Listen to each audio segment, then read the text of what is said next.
Olá, seja bem-vindo ao canal Leitura da Bíblia 365.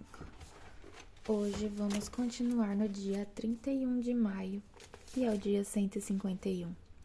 Em 2 Samuel, capítulo 17, versículo de 1 a 29. Aitofel disse a Absalão: permita-me escolher 12.000 homens para sair em perseguição a Davi, ainda esta noite. Eu o alcançarei enquanto está exausto e desanimado. Farei que ele entre em pânico e assim todos os seus soldados fugirão. Então matarei apenas o rei e trarei todo o seu exército para o Senhor. A morte do homem a quem o Senhor busca lhe trará de volta os demais. Assim ficará em paz com todo o povo. O plano pareceu bom a Absalão e a todas as autoridades de Israel. Depois, porém, Absalão disse: tragam Husai o arquita. Vejamos qual é a opinião dele.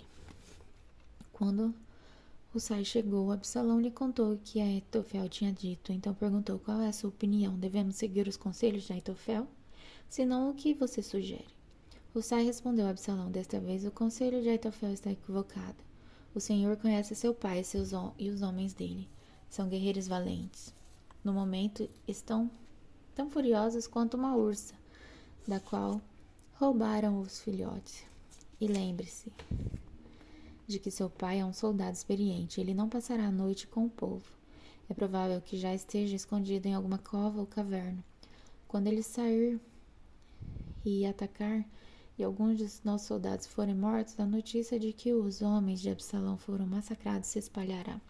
Então até os soldados mais destemidos, embora sejam corajosos como um leão, serão tomados de pavor. Afinal, todo Israel sabe que como seu pai é um guerreiro poderoso e como são valentes os homens que o acompanham.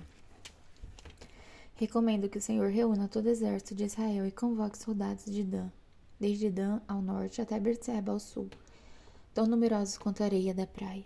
Aconselho também que o Senhor mesmo vá à frente das tropas. Quando encontrarmos Davi, cairemos sobre ele, como o orvalho cai sobre a terra. Nem ele, nem nenhum de seus homens sobreviverão. E caso Davi consiga escapar para alguma cidade, o Senhor terá todo Israel sob seu comando.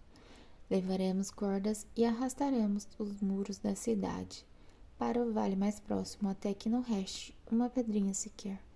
Então Absalão e todos os homens de Israel disseram: o conselho de Husai é melhor que o de Aitofel, pois o Senhor havia decidido frustrar o sensato conselho de Aitofel a fim de trazer desgraça sobre Absalão. Husai contou aos sacerdotes Zadok e Abiatar o que Aitofel tinha dito a Absalão e às autoridades de Israel, e o que ele próprio havia aconselhado.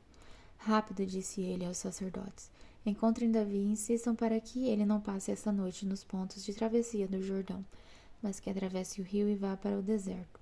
Do contrário, ele e todos os que acompanham morrerão.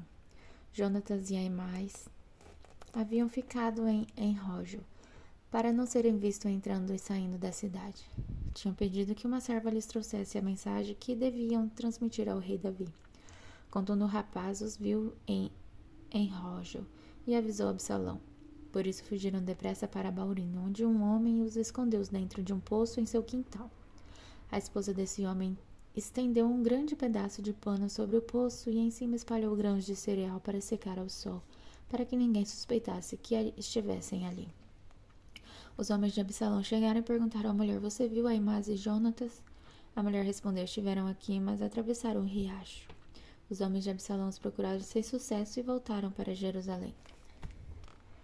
Jonatas e Aimás saíram do poço, correram para onde o rei Davi estava. Depressa disseram ao rei: atravessem o Jordão ainda esta noite, e lhe contaram que Aitofel havia aconselhado que ele fosse capturado e morto. Então Davi e todos os que acompanhavam atravessaram o rio durante a noite e chegaram a outra margem antes do amanhecer. Quando Aitofel viu que Absalão não havia seguido seu conselho, selou seu jumento, foi para sua cidade natal, pôs seus negócios em ordem e se enforcou. Assim morreu e foi sepultado no túmulo da família. Davi chegou logo a Manaim. A essa altura, Absalão havia reunido todo o exército de Israel e conduzia as tropas até o outro lado do Jordão. Absalão havia nomeado Amasa para comandar seu exército em lugar de Joabe. Amasa era primo de Joabe. Seu pai era Jeter, um ismaelita, e sua mãe Abigail era filha de Naás, irmã de Zenita, mãe de Joabe. Absalão e o exército israelita acompanharam na terra de Gileade. Quando Davi chegou a Manaim, foi recebido por Sobi, filho de Naás, de Rabá dos Amonitas, e por Maquir, filho de Amiel, de Lodebar, e por Barzilai, de Rogelim, em Gileade. Trouxeram camas, vasilhas, tigelas, trigo e cevada, farinha e grãos tostados, feijão e lentilha, mel coalhada, ovelhas e queijo para Davi. E os que o acompanhavam, pois, disseram: Vocês devem estar muito famintos, cansados e sedentos depois da longa caminhada pelo deserto. Agora em João, capítulo 19, versículo de 23 a 42. Depois que os soldados crucificaram Jesus, repartiram suas roupas em 4 partes, uma para cada um deles. Também pegaram sua túnica, mas ela era sem costura, tecida numa única peça de alto a baixo. Por isso disseram: em vez de rasgá-la, vamos tirar sorte para ver quem ficará com ela. Isso cumpriu as escrituras que diziam: repartiram minhas roupas entre si e lançaram sorte por minha veste. E foi o que fizeram. Perto da cruz estava a mãe de Jesus, a irmã dela, Maria, esposa de Clopas, e Maria Madalena. Quando Jesus viu sua mãe ali, ao lado do discípulo a quem ela amava, disse-lhe: Mulher, este é seu filho. E ao discípulo disse: Esta é a sua mãe. Daquele momento em diante, o discípulo a recebeu em sua casa. Jesus sabia que sua missão havia terminado e, para cumprir as escrituras, disse: Estou com sede. Havia ali uma vasilha com vinagre, de modo que ensoparam uma esponja no vinagre e colocaram na ponta de um caniço de sopo e ergueram até os lábios de Jesus. Depois de prová-la, Jesus disse: Está consumado. Então inclinou a cabeça e entregou o Espírito. Era o dia da preparação, e os líderes judeus não queriam que os corpos ficassem pendurados ali até o dia seguinte, que seria um sábado muito especial. Por isso pediram a Pilatos que mandasse quebrar as pernas dos crucificados e removê-los. Assim os soldados vieram quebrar as pernas dos 2 homens crucificados com Jesus. Mas quando chegaram a Jesus, viram que ele já estava morto, e portanto não quebraram suas pernas. Um dos soldados, porém, furou seu lado com uma lança, e no mesmo instante correu sangue com água. Essa informação provém de uma testemunha ocular. Ela diz a verdade para que vocês também creiam. Essas coisas aconteceram para que se cumprissem as escrituras que dizem: nenhum dos seus ossos será quebrado.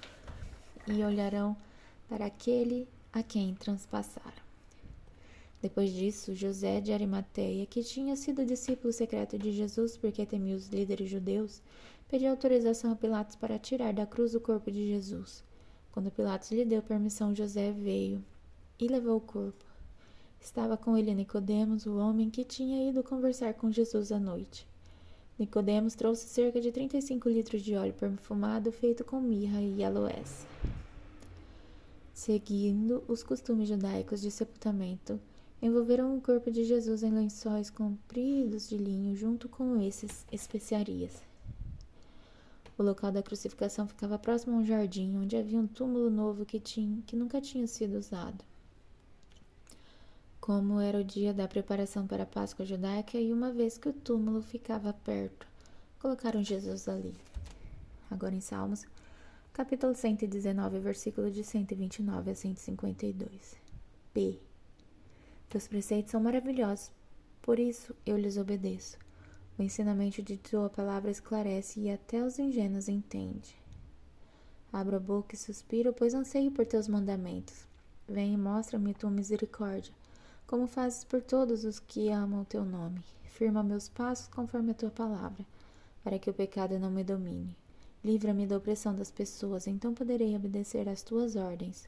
Olha para mim com favor, ensina-me teus decretos. Rios de lágrimas brotam de meus olhos, porque as pessoas não cumprem tua lei. Tessade, tu, Senhor, és justo, e imparciais são teus estatutos.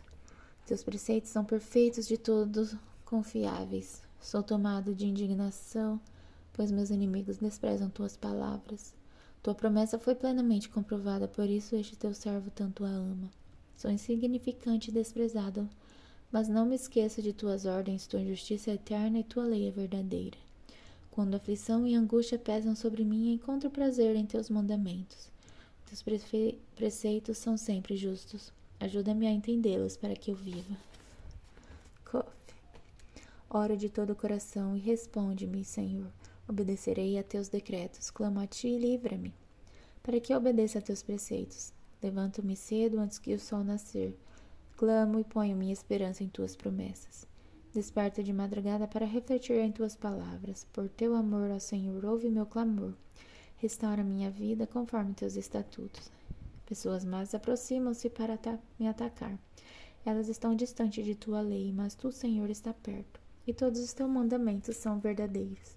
Sei, há muito tempo, que teus preceitos durarão para sempre. Agora em Provérbios, capítulo 16, versículo de 12 a 13. A maldade é detestável para o rei, pois seu governo é estabelecido sobre a justiça. O rei se agrada de palavras que vêm de lábios justos e ama quem fala o que é certo. Até amanhã, do dia 1º de junho.